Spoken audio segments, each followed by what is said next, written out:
Hello everyone and welcome back to the channel. My name is Hector and today we're not gonna look at a watch repair video. This time we're going to take a look at a Rolex Daytona. I will try to show how to do an inspection to determine if the watch is original or not. First, let's talk a little bit about Rolex Daytona.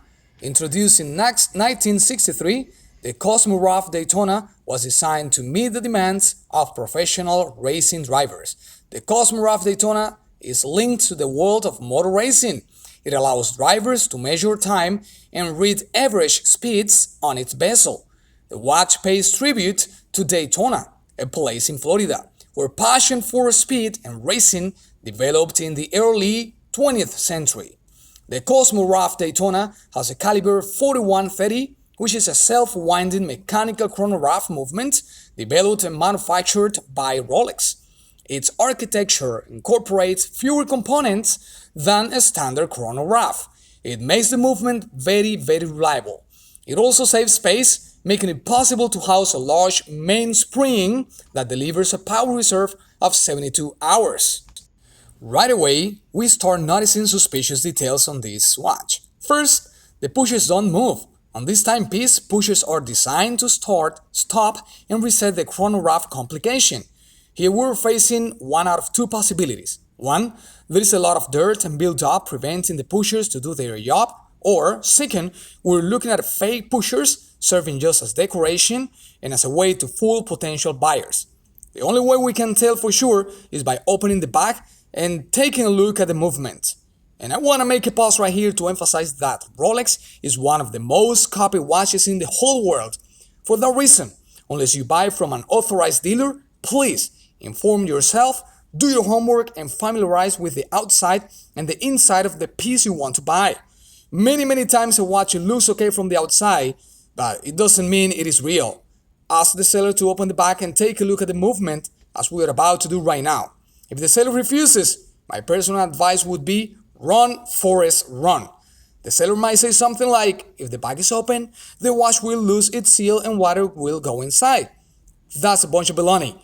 If the gasket is in good shape and silicone grease is used to lubricate the back gasket, you can open and close a watch as many times as you want and no water or moisture will go in. Now we're gonna put the watch under the microscope and I want you to notice a couple details here. But it says oyster on this R, there is a little bubble on the paint, and this is not okay. Also, on the word certify, this E has a bubble as well. That's not okay. Also, look at the loom. The loom here is going out of place, and let me tell you that Rolex is extremely detailed when it comes to working on dials. So, at the least of the imperfections, we should be concerned. Also, take a look at the three discs that compose the chronograph and look at the hand and look at the tube. That tube right there looks like smashed down into place. So it's not like a perfect circle. In a real Rolex, you're gonna see a perfect circle. And you see that it's not something that happens on just one hand. You will see that it happens in all three hands. So look at the second one. Again, the hand tube looks like smashed down. So it's not like a perfect and pretty circle as it is supposed to be. Look at the third one. So we have like a pattern here.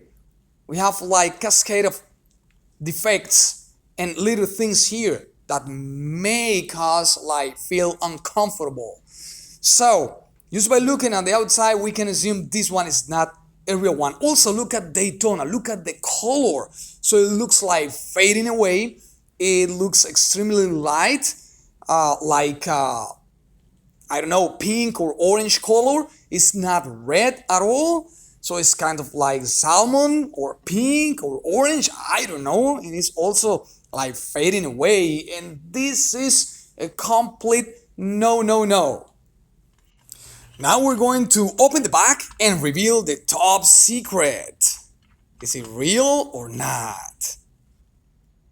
To me, it is not. Oh, there we go. I know it. It's a complete scam. This movement looks nothing like Rolex movements. It not even has the name Rolex anywhere. It is not a chronograph. And this answers the question why the pushers didn't work. They don't work because this caliber is just a shiny simple movement with no other complication but the automatic module. This means that the three chronograph discs on the dial are a lie. They are just there to deceive and persuade someone to buy thinking it's an authentic Rolex Cosmograph Daytona. I would like you to take a look at a real 4130 caliber and compare both of them. As you can see, there are no similarities, just differences. Guys, I cannot emphasize it more. Before buying a Rolex, any Rolex, do your homework. Get as much info about the timepiece as you can. Ask for a second opinion, specifically from professionals. And most importantly, if not buying from an authorized dealer, ask the seller to open the back and have an eye loop at hand to take a closer look at the movement. Because let me tell you guys, movements are not liars. They will tell you the truth. Even super clone copies, there are certain things that you can take a look on the movement and they will tell you, yes, I am not real. If you like this video, give us a thumbs up, subscribe, comment, and share so more people can find our content. See you on the next one.